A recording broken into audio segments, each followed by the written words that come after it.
આ જન્મના કર્મોનું ફળ આ જ જન્મમાં મળે છે કે નહીં?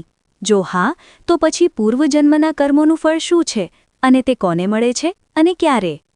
પ્રિય મિત્રો, નમસ્કાર. કર્મ અને ફળ એ વ્યક્તિના જીવનના કાર્યો અનુસાર હોય છે અને આ એક ચક્ર છે જે ક્યારેય બંધ થતું નથી. કોણ જાણે ક્યારે, ક્યાં અને કેવી રીતે આપણો પૂર્વજન્મ હતો? કદાચ કોઈ જાય છે અને જાય. જ્યારે કોઈ જન્મે છે તો તે બાળકના સ્વરૂપમાં હોય છે અને જ્યારે મોટો થાય છે ત્યારે તે વિશ્વના માયાજાળમાં ફસાઈ જાય છે. ઘણી વખત આપણે જોઈએ છીએ કે લોકો ફરિયાદ કરે છે કે અમે તો કોઈને ખરાબ કર્યું નથી, તો પછી અમને દુઃખ કેમ મળે છે? વ્યક્તિના કર્મનું ફળ તેના જીવનના આધાર અનુસાર મળે છે. તો પુનર્જન્મ શું છે અને શું આપણે ખરેખર પોતાના પૂર્વજોને અનુસરીએ છીએ? ગીતામાં ભગવાન શ્રી કૃષ્ણે આ વાત અર્જુનને ખૂબ ઊંડી રીતે સમજાવી છે કે લોકોને હંમેશા પોતાના કર્મોનું ફળ મળે છે. તો તે મોડું આવે, પણ જો આવે તો મળે જ છે. તમારા જીવનમાં તમે અનુભવ કર્યો હશે કે સારા કાર્ય કરનારા લોકો હંમેશા પરેશાન અને દુઃખી રહે છે, જ્યારે ખરાબ કાર્ય કરનારા અને જૂઠું બોલનારા લોકો ખુશહાલ જીવન જીવે છે. સારા કાર્ય કરનારા પરેશાન રહે છે. આવું કેમ થાય છે? શું ભગવાનને ન્યાય કરવાની ખબર નથી? જ્યારે અધર્મના માર્ગ પર ચાલનારા લોકો ખુશ અને જીવનનો આનંદ માણી રહ્યા છે?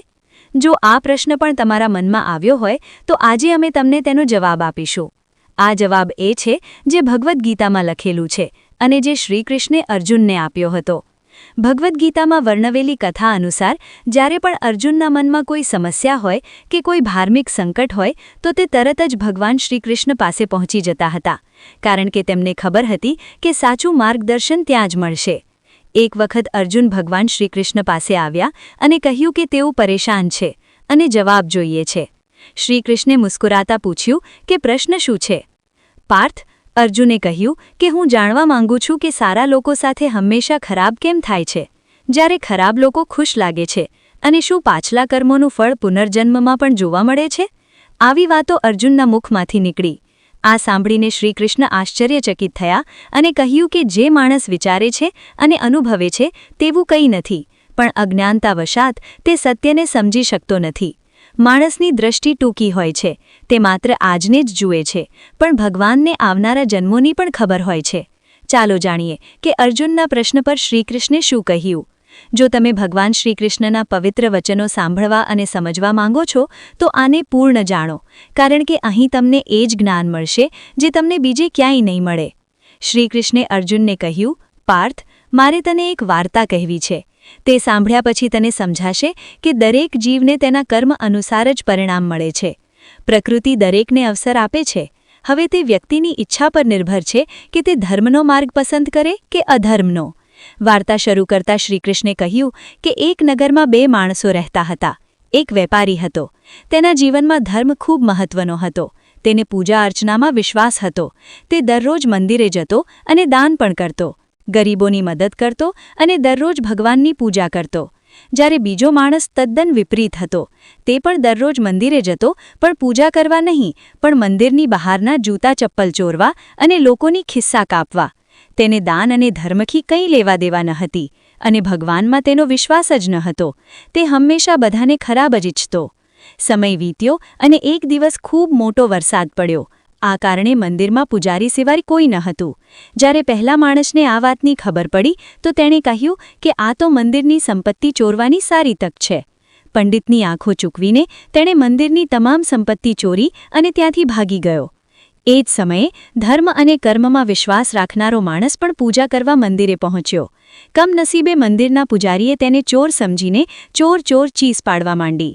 ત્યાં લોકો ભેગા થયા અને તેને માર્યો. ભગવાનની પૂજા કરવા આવેલા ગરીબ માણસને માર પડી. કોઈ રીતે તે ત્યાંથી છટકી ગયો.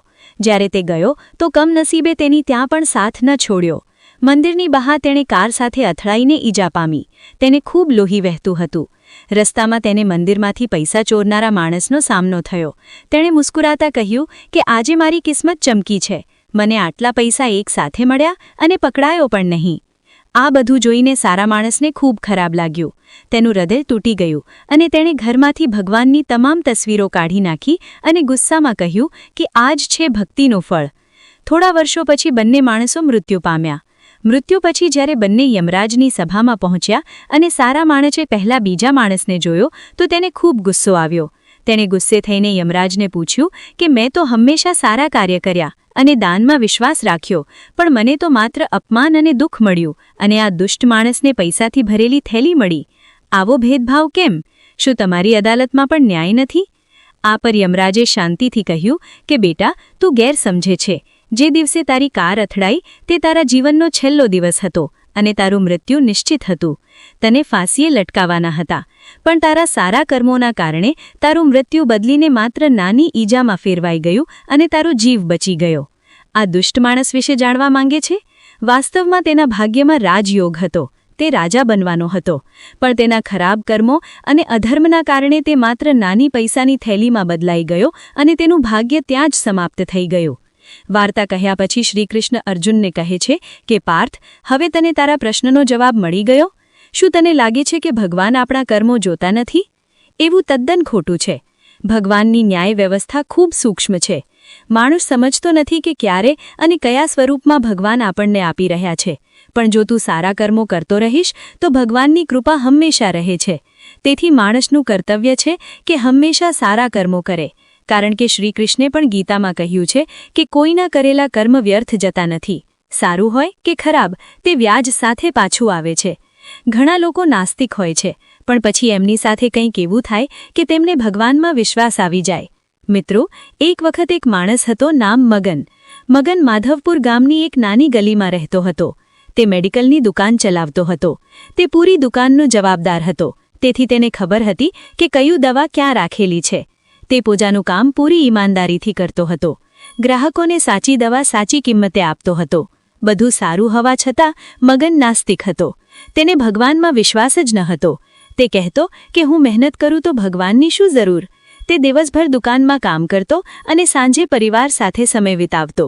તેને તાસ રમવાનું ખૂબ પસંદ હતું. જ્યારે પણ સમય મળે તો મિત્રો સાથે બેસીને તાસ રમતો. એક દિવસ જ્યારે તે દુકાનમાં હતો ત્યારે કેટલાક મિત્રો આવ્યા અને ખૂબ મોટો વરસાદ પડવા લાગ્યો. રાત પડી ગઈ અને બધા વરસાદ બંધ થાય તેની રાહ જોઈ રહ્યા હતા. લાઇટ પણ ગઈ હતી. ચારે બાજુ અંધારું હતું. બેઠા બેઠા શું કરવું? તેણે વિચાર્યું કે મીણબત્તીના પ્રકાશમાં તાસ રમીએ. બધા તાસ રમવામાં મગ્ન થઈ ગયા. ત્યારે એક બાળક દોડતું આવ્યું. તે પૂરેપૂરો ભીંજાઈ ગયો હતો અને ધ્રુજતો હતો. તેણે ખિસ્સામાંથી દવાનો કાગળ કાઢીને મગનને દવા માંગી. મગન રમતમાં મગ્ન હતો. શરૂઆતમાં તેણે ધ્યાન જ ના આપ્યું. જ્યારે બાળકે મોટેથી બૂમ પાડી, કાકા, મારી મમ્મી ખૂબ બીમાર છે. બધી દવાની દુકાનો બંધ છે. માત્ર તમારી દુકાન ખુલ્લી છે. જો તમે દવા આપશો તો મમ્મીનો જીવ બચી જશે. ભગવાન તમારું ભલું કરશે. મગન પોતાની સીટ પરથી ઊભો થયો અને કાગળ જોયો. તેણે દવાની એક બોટલ ઉઠાવીને આપી દીધી. પૈસા કાપીને બાકી પાછા આપી દીધા. જ્યારે બાળક દવા લઈને દોડતો ગયો ત્યારે વરસાદ બંધ થઈ ગયો. મગનના મિત્રો ગયા અને મગન પણ દુકાન બંધ કરવા લાગ્યો.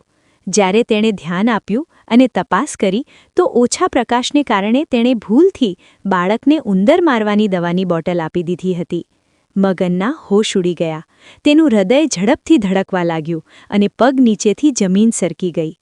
10 વર્ષની નોકરીમાં તેણે ક્યારેય આવી ભૂલ નહોતી કરી. પહેલા બાળકના વિચારે તે ગભરાવા લાગ્યો. તેણે વિચાર્યું કે જો આ દવા પોતાની બીમાર મમ્મીને આપી દેશે તો તે તો જરૂર મરી જશે અને હું હત્યારો કહેવાઈશ. બાળક પણ ખૂબ નાનો હતો. તેને દવા વાંચતા પણ ના આવડતું હોય.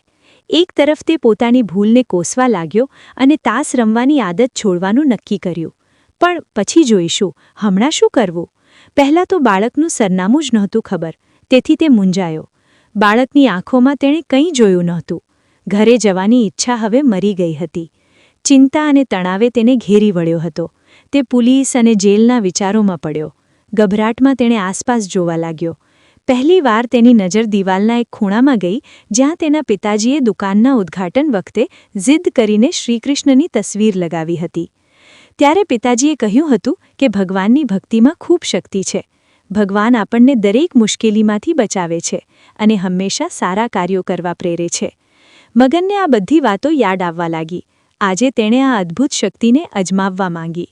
તેણે ઘણીવાર પિતાજીને ભગવાનની તસવીર સામે હાથ જોડીને આંખો બંધ કરીને પૂજા કરતા જોયા હતા. આજે પહેલીવાર તેણે ઓરડાના ખૂણામાં રાખેલી ધૂળવાળી કૃષ્ણની તસવીર જોઈ અને આંખો બંધ કરીને બંને હાથ જોડ્યા. તે ભગવાન સામે બેસીને રડવા લાગ્યો. હે ભગવાન, આજે મેં મોટી ભૂલ કરી છે. હું તારો અપરાધી છું. આજે એક અજાણી સ્ત્રી અને તેના બાળકનો જીવ તારા હાથમાં છે. મારી ભૂલ માફ કર. પ્રભુ, અત્યાર સુધી મેં તારી પૂજા નથી કરી, પણ આજે તારી સામે હાથ જોડું છું. કૃપા કરીને ચમત્કાર કર. કૃપા કરીને ચમત્કાર કર. એ સ્ત્રીને બચાવ. થોડો સમય વીત્યો. મગન ત્યાં જ બેઠો રહ્યો. તેની આંખોમાંથી આંસુ અટકતા નહોતા. પછી દુકાનના દરવાજા પર કોઈએ ટકોરા માર્યા. મગને વિચાર્યું કે કોઈ બીજો ગ્રાહક આવ્યો હશે. તેણે આંસુ લૂછ્યા અને દરવાજો ખોલ્યો. તેને આશ્ચર્ય થયું કે સામે તે જ બાળક હતું જેને તેણે દવા આપી હતી. બાળકે કહ્યું, કાકા, મમ્મીએ કહ્યું છે કે આ દવા તો ઉંદર મારવાની છે. તમે ભૂલથી આપી દીધી છે. મમ્મીએ દવાની બોટલ વાંચી અને મને પાછી મોકલી છે કે સાચી દવા લઈ આવું. મગનના હોશ ઠેકાણે આવ્યા. તેના આંસુ વહેવા લાગ્યા, પણ આ વખતે ખુશીના આંસુ. તેણે તરત જ સાચી દવા આપી અને બાળકને ઘરે મોકલ્યો. તે રાતે મગન ઘરે ગયો અને પહેલીવાર પોતાના ઘરમાં શ્રીકૃષ્ણની તસવીર સામે ઊભા રહીને હાથ જોડીને રડતા રડતા કહ્યું, હે પ્રભુ, તું સાચી જ છે. તારી કૃપા વિના કોઈ પાંદડું પણ ખરતું નથી. આજથી હું તારો ભક્ત બનીશ. મિત્રો, આ કથા આપણને શીખવે છે કે ભગવાન હંમેશા આપણને જોઈ રહ્યા છે. આપણા કર્મોનું ફળ આ જન્મમાં કે પછીના જન્મમાં જરૂર મળે છે. સારા કર્મો કરતા રહો, ભગવાનની ભક્તિ કરતા રહો, કારણ કે ભગવાનની ન્યાય વ્યવસ્થા અત્યંત સૂક્ષ્મ છે અને તે ક્યારેય ભૂલતા નથી.